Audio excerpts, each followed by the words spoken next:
30 juta cuma reupload video Shorts. Kok bisa aman dan dapat monetisasi? Banyak yang bilang, bro, reupload Shorts aja. Nggak perlu bikin sendiri. Tinggal kopas konten viral, terus tinggal nunggu cuan 30 juta cair tiap bulan. Tapi, beneran semudah itu? Faktanya sejak update YouTube Partner Program terbaru di Maret tahun 2025, konten reupload tanpa perubahan signifikan langsung dianggap tidak layak monetisasi. Bahkan, bisa bikin channel kamu masuk radar pelanggaran, Reset Content Policy. Dan tunggu dulu, kalau RPM Shorts rata-rata cuma 150-700 ribu rupiah per 1000 views, kamu butuh puluhan juta views aktif untuk bisa tembus 30 juta. Jadi, kalau ada yang bilang, gaji 30 juta dari reupload video orang lain 100% aman, kita perlu tanya satu hal. Video siapa yang mereka reupload? Dan siapa yang dapat cuannya sebenarnya? Hari ini, kita akan bongkar mitosnya, kupas faktanya, dan kasih kamu data dari riset paling update tahun 2025. Siap buka mata dan gak cuma ikut-ikutan. Yuk, mulai. Dasar fakta dan sumber riset yang diangkat dalam narasi. Kebijakan monetisasi Shorts per 2025. YouTube sekarang tidak lagi memberi monetisasi untuk reset konten tanpa transformasi. Sumber, support.google.com/YouTube-tutup. Reset konten sama dengan upload ulang video dari TikTok, Instagram Reels, atau YouTube lain tanpa perubahan nyata, editing, narasi, atau nilai edukatif. RPM Shorts dan potensi penghasilan. Rata-rata penghasilan dari YouTube Shorts tahun 2025 masih rendah. $0 pukul 0 lewat $1 pukul 0 lewat 5 per 1000 views, setara 150-750 ribu rupiah. Sumber, StackInfluence 2025. Untuk dapat 30 juta, dibutuhkan kurang lebih 60-200 juta views. Bukan hal yang gampang, apalagi untuk video reupload yang bisa terkena limited reach. Efek samping reupload. Channel bisa terkena limited monetization, demonetisasi total, bahkan penghapusan jika melanggar kebijakan konten otentik. Banyak channel baru yang viral karena reupload, akhirnya ditolak masuk YPP saat diverifikasi manual.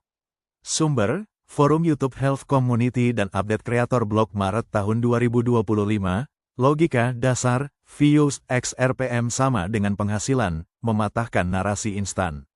Mengajukan pertanyaan terbuka, siapa sebenarnya yang untung? Kalau bukan reupload, lalu strategi apa yang realistis? Bagian 1, cara monetisasi YouTube Shorts saat ini. Jadi, gimana sih cara beneran dapetin uang dari YouTube Shorts hari ini? Bukan yang katanya, tapi yang faktanya. Pertama, sejak Februari tahun 2023, YouTube resmi menghapus program Shorts Fund. Udah nggak ada lagi bonus dadakan buat video viral. Gantinya, sistem bagi hasil iklan. Tapi jangan salah paham, dari setiap pendapatan iklan Shorts, YouTube langsung potong 55% buat biaya lisensi musik dan operasional. Sisanya 45%, itu yang dibagi ke semua kreator yang videonya ditonton di feed Shorts. Nah, ini artinya, kamu nggak dibayar per video yang viral, tapi dibayar berdasarkan proporsi jumlah views kamu dibanding seluruh views dari semua kreator di bulan itu. Misal, kalau bulan ini ada 1 miliar views Shorts, dan kamu nyumbang 10 juta views, ya kamu cuma dapat 1% dari total pool 45% pendapatan iklan bulan itu. Dan belum tentu juga 1% itu setara puluhan juta rupiah. Karena berdasarkan data StackInfluence 2025, RPM Shorts itu super rendah, cuma sekitar 150-700 rupiah per 1000 views. Artinya, meskipun views kamu tinggi, cuannya bisa kecil banget kalau kamu cuma ikut arus. Syarat masuk YouTube Partner Program, YPP, dan tunggu dulu. Monetisasi itu cuma berlaku kalau channel kamu udah diterima YPP, YouTube Partner Program. Syaratnya, minimal 1000 subscriber, dan 10 juta views Shorts dalam 90 hari, atau alternatif, 4000 jam tayang dari video panjang, long form. Tapi, angka-angka ini cuma pintu masuk. Setelah kamu lolos, YouTube akan meninjau apakah konten kamu layak dimonetisasi. Apakah kontennya original, apakah sering pakai ulang konten milik orang lain, apakah memenuhi community guidelines dan reset content policy. Jadi, meskipun views kamu tembus 10 juta, kalau isi channelnya cuma video reupload TikTok, video motivasi dubbing, atau mashup tanpa nilai tambah, kamu bisa langsung ditolak masuk program. Sekarang coba pikir, banyak yang pamer views shorts ratusan ribu. Tapi kalau RPM-nya serendah itu, dan kontennya bukan original, apakah cuan yang mereka dapat itu realistis? Atau cuma ilusi angka? Dan lebih penting lagi, kalau 1000 orang pakai strategi reupload yang sama, siapa yang beneran dapat uang? Kamu, atau pemilik asli videonya? Itu sebabnya, bukan soal seberapa banyak kamu upload, tapi seberapa otentik konten kamu dan apakah kamu ngerti cara kerja sistemnya. Bagian 2, apa yang betul? Strategi yang aman dan efektif.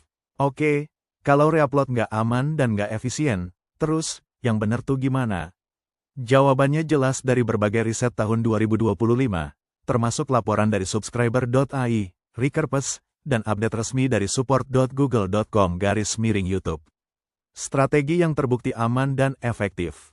1. Buat konten asli atau transformasional. YouTube hanya mau membayar kreator yang memberi nilai tambah.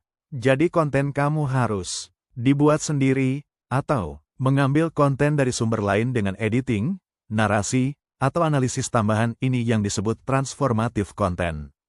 Contoh, ambil cuplikan wawancara lalu beri reaksi, ulasan, atau opini kamu sendiri aman dan layak monetisasi.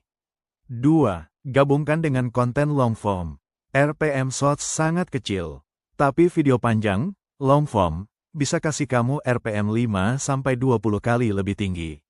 Menurut Stackinfluence 2025, RPM long form bisa capai 15,000 sampai 40,000 rupiah per 1000 views. Strategi yang banyak dipakai sekarang. Pakai shorts untuk tarik penonton, hook. Lalu arahkan mereka ke video panjang, value, dan edukasi. Ini bukan cuma soal views, tapi soal membangun kredibilitas dan kepercayaan penonton.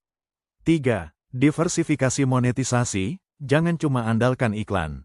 Banyak kreator sukses 2025 sudah tahu, main YouTube bukan cuma soal AdSense. Gunakan juga Super Thanks, penonton bisa donasi langsung. Affiliate marketing, rekomendasi produk, dapat komisi. Brand deals, kerjasama langsung dengan merek. Dengan kombinasi ini, penghasilan kamu jadi lebih stabil dan gak bergantung pada algoritma semata. Mari kita berpikir, sekarang coba tanya ke diri kamu. Kalau kamu habiskan waktu reupload konten orang lain tanpa arah, lebih baik mana? Capek tapi membangun personal brand, atau viral sebentar tapi berisiko demonetisasi selamanya? Kalau hari ini kamu mulai bikin konten asli, lalu 3 bulan lagi channel kamu lolos YPP, punya fans, dan dapat brand deal, bukankah itu lebih worth it?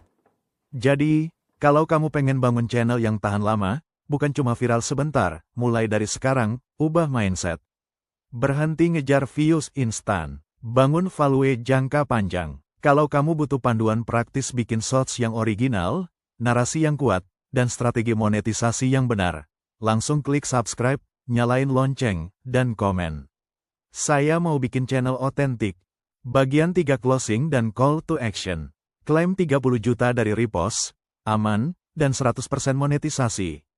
Itu mitos yang bisa bikin kamu buruk dapat atau bahkan kena klaim. Kalau kamu mau income yang sah dan stabil, fokuslah pada konten original dan strategi monetisasi plus. Kalau kamu ingin belajar teknik shorts yang aman dan menguntungkan, like, subscribe, dan komen di bawah. Monetisasi shorts berbasis metode bagi hasil, bukan bonus reupload. Reupload tanpa modifikasi rentan ditolak monetisasi. RPM shorts rendah, jadi butuh volume besar dan originalitas.